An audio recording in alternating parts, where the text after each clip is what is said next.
We got a spicy video, y'all. Why you will never be free until you know this. Don't that sound like a cliffhanger? Let's check this out, y'all. More understanding of human nature, because the only real danger that exists is man himself. Have you ever stopped to think that maybe you are not who you think you are? That the thoughts you have, the decisions you make, the desires that seem to be yours may not have come from you? What if I told you that there is a hidden force within you, silent, deep, dark, that has been guiding your life since day one, without you even realizing it? No, this is not a conspiracy theory. This is psychology. And if there is a name you need to know to understand what is really going on inside your mind, that name is Carl Gustav Jung. Are you tired of repeating the same mistakes, of sabotaging your relationships, of feeling that something is holding you back, pulling you down, even when if you're a Christian, middle-class American between the ages of 30 and 70, and you're looking to earn some extra income, everything seems to be going well? Maybe it's your shadow. Maybe it's the archetypes. Maybe it's the collective unconscious screaming for attention. But what is all of this? And why should you care? Because ignoring these aspects of your psyche is like walking blindfolded through a minefield. You will get hurt. You will repeat patterns. You will suffer. And the worst part, you will call it bad luck or fate. Carl Jung is not just a psychologist. He is a cartographer of the human soul. He mapped the most hidden corners of the mind, where no one else had the courage to go. And what he discovered can change everything you think you know about yourself. This video is not a biography. It is not a summary. It is a mirror. And I will show you what you have been avoiding to look at for years. But be careful. Once you understand Jung's ideas, there is no turning back. You will start, well harnessed, can transform you. These pictures be creeping the nigga out. Look at this picture right here, the horse out the window. Oh. Once you understand Jung's ideas, there is no turning back. You will start to see things that were previously unnoticed. You will recognize the monsters that live inside you, and perhaps, for the first time, you will understand that the greatest enemy of your life is not out there. It is within. The good news? This enemy can become your greatest ally, but only if you have the courage. So take a deep breath, clear your mind, and get ready. Because this is, without exaggeration, the only explanation about Jung that you really need to hear. And after it, you will never look at yourself the same way again. Carl Jung was not an ordinary psychologist. He was not only interested in curing symptoms or adjusting people to a sick society. He wanted to go deeper, much deeper. He wanted to understand the human soul. Jung looked into the abyss of the psyche and had the courage to dive into it. And what he found there changed the history of psychology forever. Born in Switzerland in 1875, Jung grew up surrounded by religious symbolism, rituals, and an atmosphere filled with silence and mystery. From an early age, he sensed that there was something more in human experience, something that could not be explained merely by words or logic. It is no wonder he would become Sigmund Freud's brightest disciple, but he would also be the one to dare to question him. Freud believed that everything in the human mind revolved around repressed sexual desire. Jung saw something else. He saw depths. He saw archetypes, symbols, myths, collective forces. While Freud looked at the immediate past, Jung saw thousands of years back, touching the ancestral roots of our existence.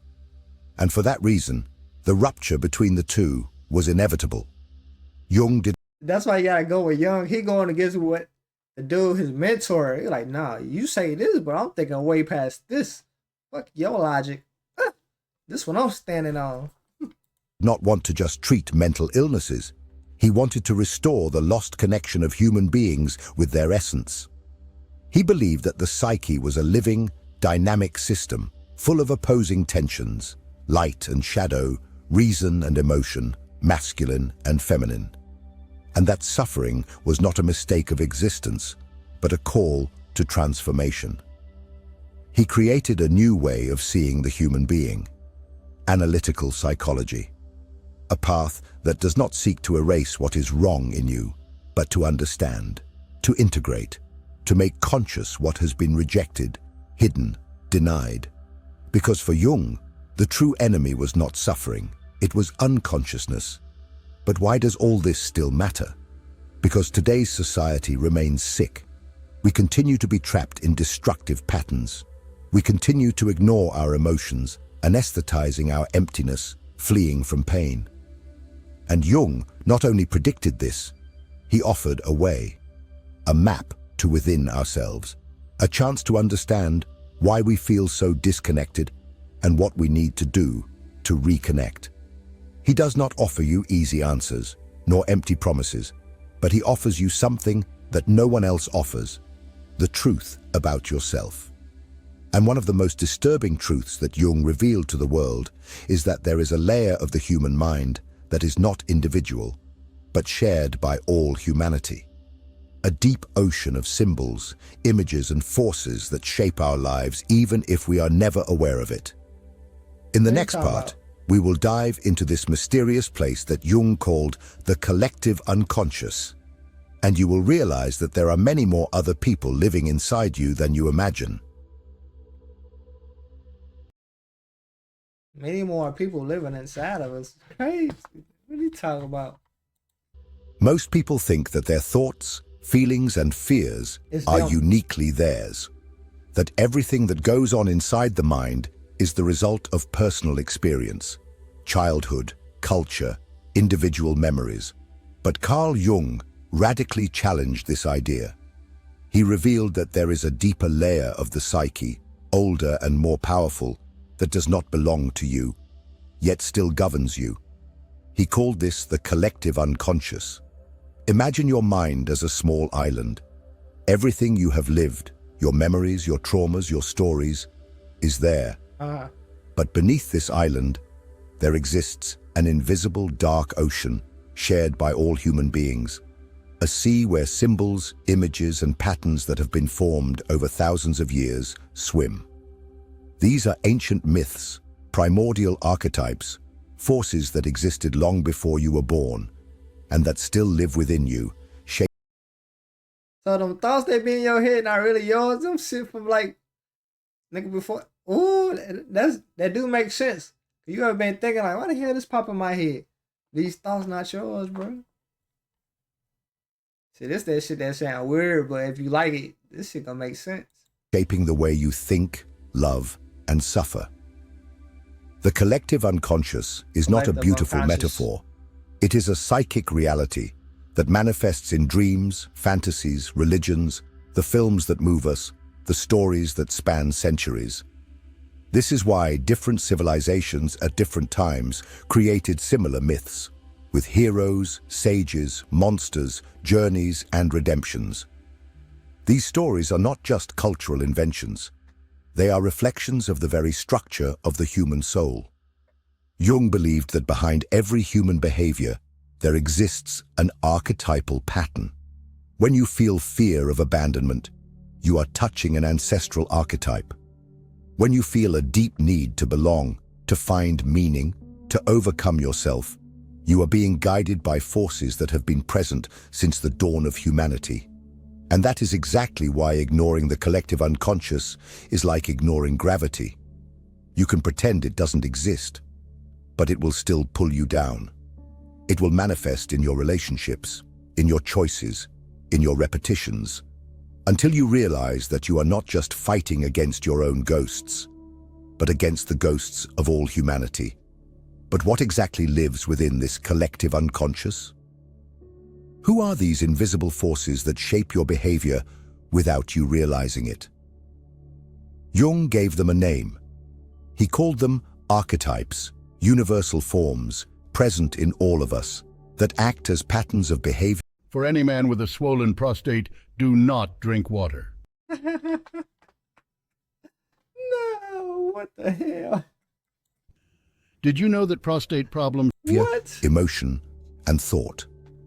And among all the archetypes, there is one that is the most ignored, the most feared, and the most dangerous. It lives within you. And as long as you do not look at it, it will continue to control your life. In the next part, we will talk about the shadow, the dark side of your personality that you try to hide, but that watches you all the time. If this content is making sense to you, click the subscribe button and subscribe to the channel. Subscribe to Thank the you channel, for your y'all. support.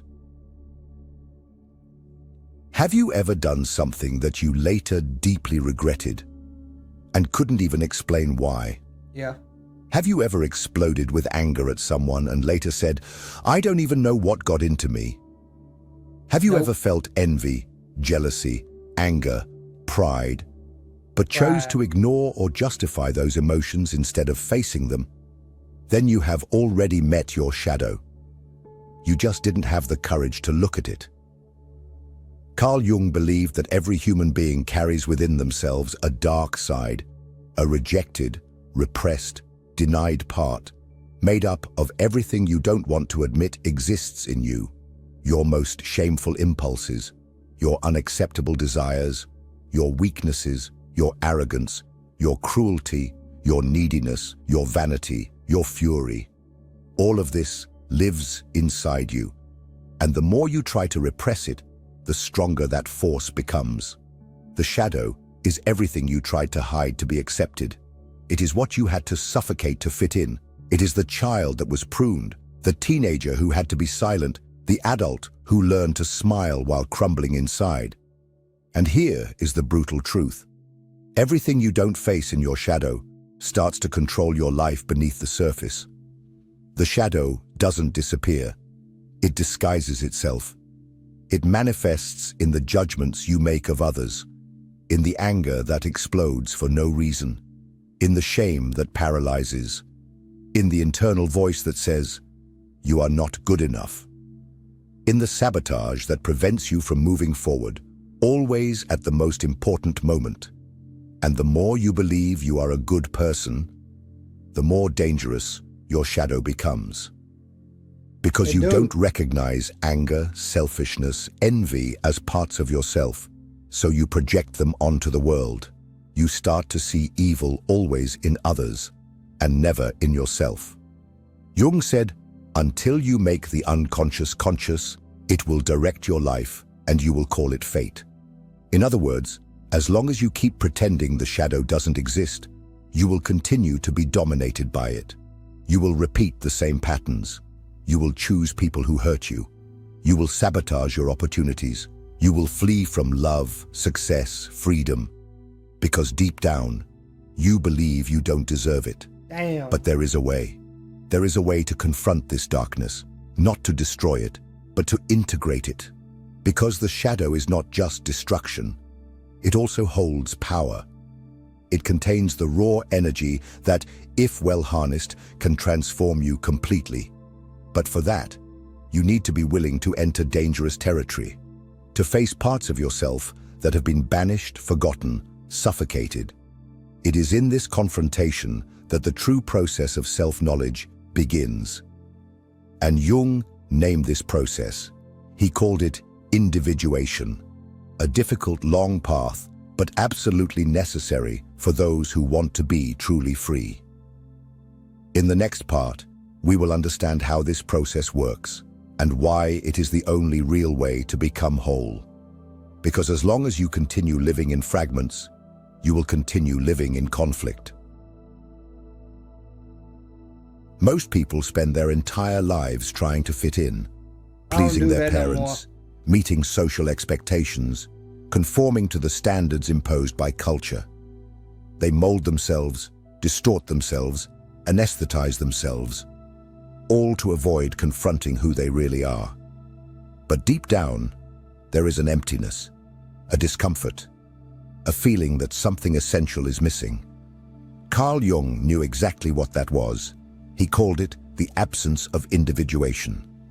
Individuation is not cheap self-help. It's not about living your best version, or manifesting abundance.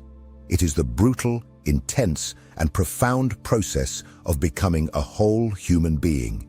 It is the confrontation with one's own shadow, the integration of internal opposites, the reconnection with the soul. It is ceasing to be just a mask, what Jung called the persona, and starting to discover the true self that lives behind it. Individuating is dying to what you thought you were, to be reborn as something more authentic. It is the collapse of the ego, the breaking of illusions. It is facing the parts of you that you have denied for decades. It is discovering that you are neither as good as you would like, nor as bad as you fear. It is accepting that you are light and darkness, strength and fragility, courage and cowardice, all at the same time. Facts. And here's the part no one tells you. This process hurts a lot, because it requires you to let go of the lies you built to survive. It demands that you stop blaming others and start taking responsibility for your own life. It requires you to stop living to be accepted and start living to be whole. Individuation does not happen all at once. It reveals itself in crises, losses, ruptures.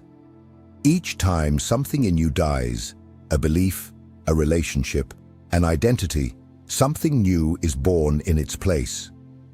But this only happens when you are willing to face discomfort, doubt, chaos. Jung said that the encounter with the self is, by nature, a defeat for the ego. And he was right. Most prefer not to follow this path. They prefer the comfort of ignorance. But those who have the courage to face the darkness discover something priceless: freedom. Because by integrating your rejected parts, by confronting your shadow, by listening to your soul, you become what you have always been, but never had the courage to be. And the soul speaks. It speaks all the time. It just doesn't use words. It uses symbols, images, stories. It speaks through your dreams. And if you know how to listen, you can uncover secrets that reason could never access. In the next part, we will enter this mysterious territory. We will explore what You see how y'all be saying angel numbers and shit like that? You be seeing signs that don't make no sense to you. You know how some stand out and you don't pay it no mind. The dreams you be having, you don't pay it no mind. You be like, ain't this a weird ass dream?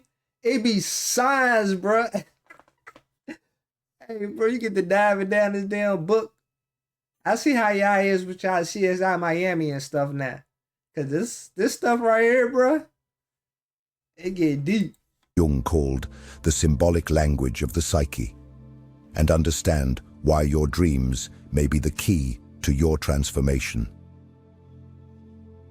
I had a dream. While the modern world mocks dreams, treating them as nonsense or random noise of the mind, Carl Jung went in the opposite direction.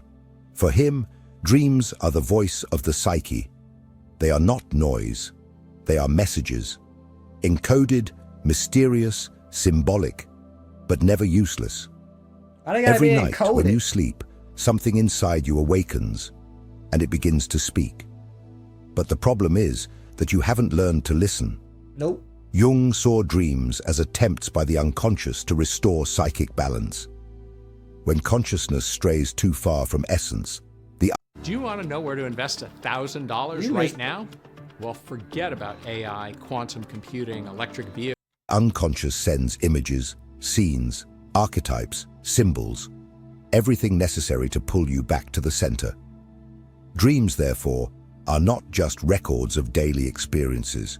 They are guidance, directions, invitations, warnings, sometimes even alerts. Think about this.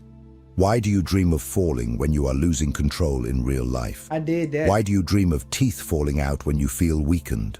Why does the same symbol appear repeatedly, even in different dreams? This is not coincidence. This is the soul trying to communicate. But the soul does not speak in rational language. Hey, how many of y'all had that damn falling dream? I don't have them no more. But boy, I had one of them. I had about 5 of them falling dreams. So basically they mean you losing control. Fuck, nah, I ain't, man, that shit scary as hell. Falling? Invitations, warnings, sometimes even alerts. Think about this.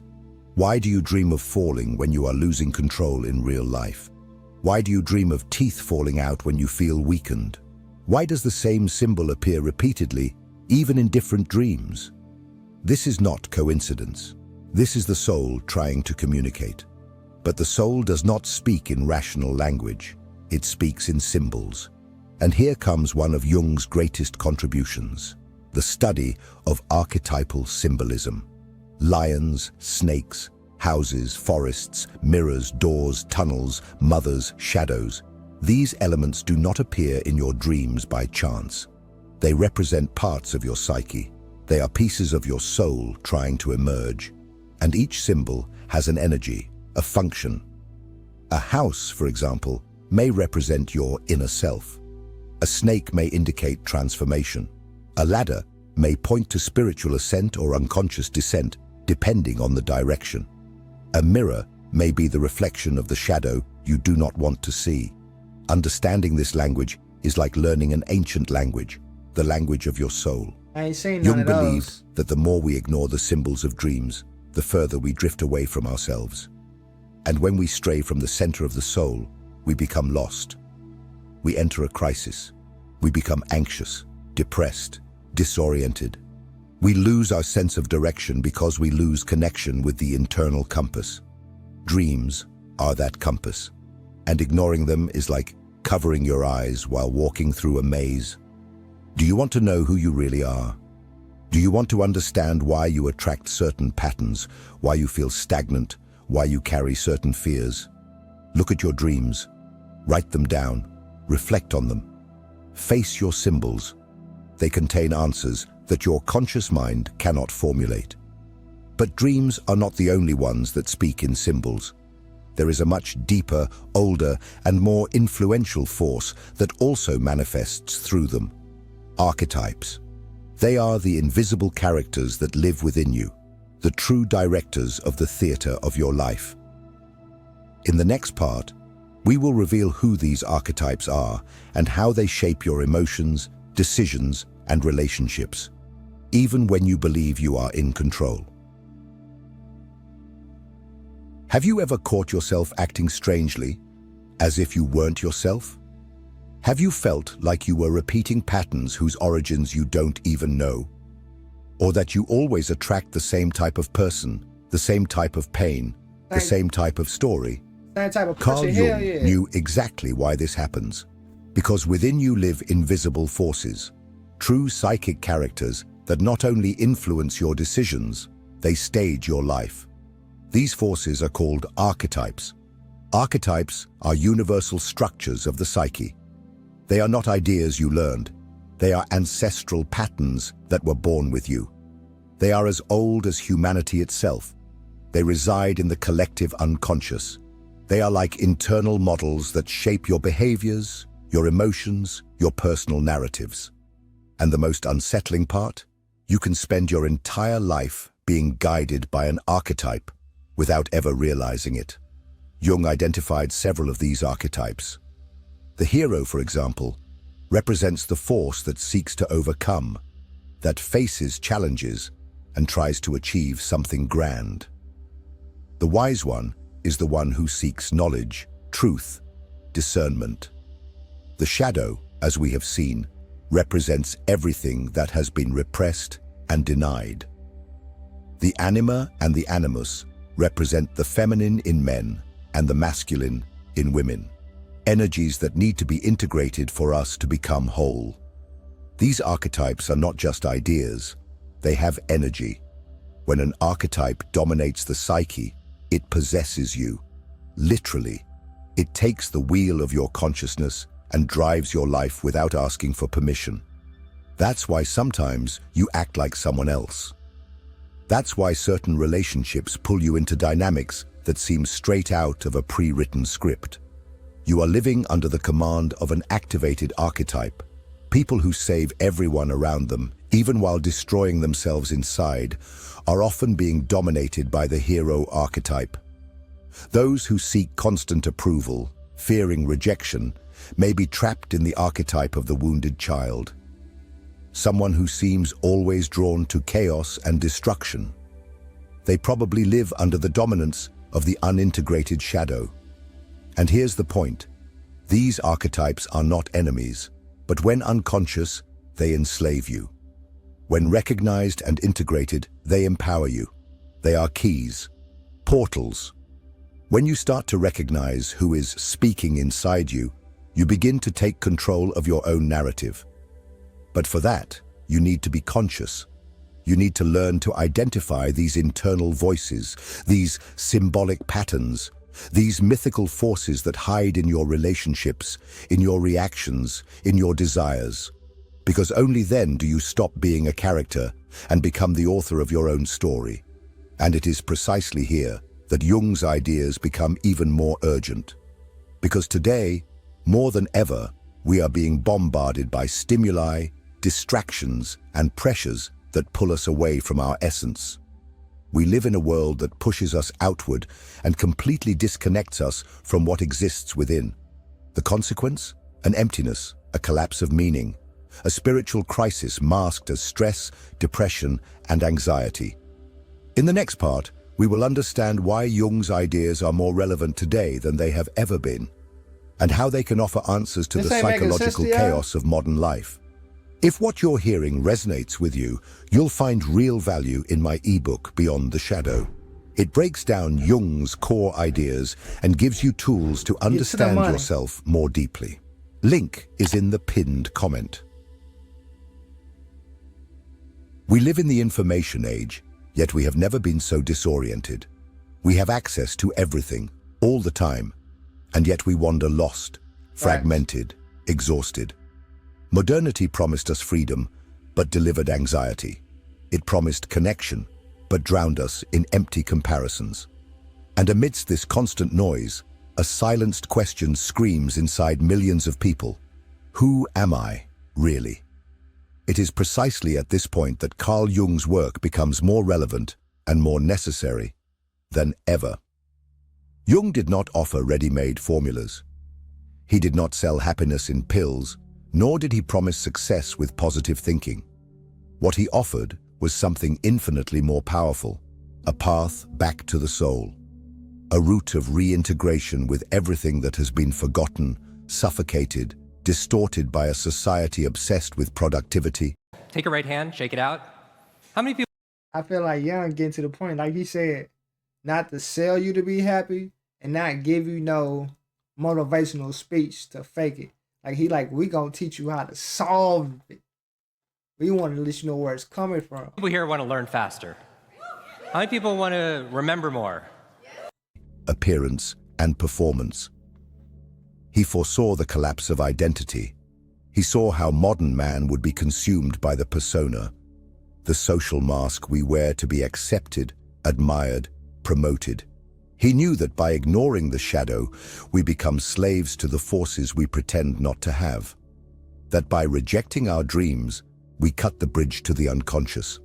That by laughing at symbols and archetypes, we lose the map of our own being. Jung wrote about this decades ago. But today, it is as if he were describing exactly what is happening. People who feel empty, even surrounded by achievements. Relationships that are increasingly superficial, fragile, disposable. Existential crises in young people in their 20s. Explosions of anxiety, depression, and disorders that medicine tries to contain but does not understand. The modern world sold us the illusion that we can live only on the surface, but the soul does not accept being ignored for long. And when it screams, it does not ask for likes, it asks for meaning, depth, integration. Jung was not a therapist for times of peace. He was a guide for times of collapse, times like now. Because when everything outside loses its meaning, status, success, control, it is necessary to turn inward.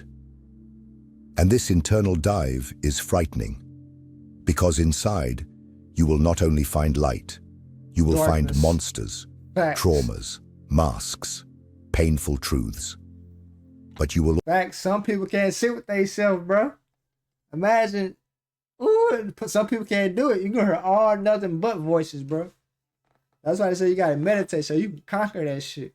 Some people can't sit with themselves and them thoughts, bro. They run. Whew. also find something that no one can give you, your true self. Facts. You will not heal your life with ready-made phrases, I done ran nor twice. with shortcuts. But if you have the courage to face yourself, to strip away the illusions, to dive into this process that Jung called inner transformation, then yes, there is hope. And this video is here for that, to remind you that there is a path, that your pain makes sense, that you are not broken, you are just fragmented, and you can rebuild yourself. But what does that mean in practice? How do you start this journey back to yourself? How to move from theory to real transformation? In the next and final part, we will close this dive with a raw and necessary truth, and show you why this video could be the turning point your soul has been waiting for. You spent your whole life trying to fit in, protect yourself, and belong. You pretended to be strong when you were in pieces. Hey, You these smiled when crazy. everything inside you was screaming for help. And at some point along Let me stop being perverted with old dude getting some booby milk over there in the corner. the way, you forgot who you were. You forgot your essence, your mystery, your creative chaos, your soul. But now something in you has started to awaken. And it's no coincidence that you are here. Jung believed that nothing happens by chance, that even the most accidental encounters It's are not an manifestations of the unconscious trying to show you something. And perhaps this video has been exactly that. A call to stop running away, a call to stop lying to yourself, a call to abandon the surface and dive deep into the depths of your psyche. What Jung teaches us is not easy to hear because it requires courage, it requires pain, it requires responsibility, but it is also liberating because the moment you understand that you're not broken, just unconscious, you gain power, the power to transform, to integrate, to heal. You don't need to understand everything right now. You don't need to decipher all your dreams or identify all your archetypes. But you need to take the first step, the step of honesty, the step of saying enough. Enough of living on autopilot, enough of denying your pain, enough of being a prisoner of a superficial version of yourself. From now on, everything changes, because now you know. And what has been seen can no longer be invisible. And I want to make you an invitation. If this video touched some part of you that was asleep, comment down below. Tell me which of these ideas confronted you the most, which truth hit you hard, which part of your shadow you know you need to look at but are still avoiding. Because just putting this into words, you are already bringing light to the unconscious. And this is the beginning of liberation. If you found this video powerful, the next one is just as important, maybe even more, because the journey inward doesn't end here. And the soul, when awakened, wants more. So click on the next video, continue this dive, because you are just at the beginning of what could be the greatest transformation of your life. See you there. Boy, you can't lie and say you ain't don't be eating on these videos. Call JUNG, that dude a genius, bro. Man, I just got put on him, bro. He be making me think, bro. He'll break everything down that's going in my life, bro. Break that bitch down. He ain't lying. They're quick to sell you a pill, make you happy. Or a little motivational how it worked for a day, but it don't work for the rest. Because you got inner stuff to do, bro. You got to check that inward. Other than that, appreciate y'all. I'm seeing you on the next video.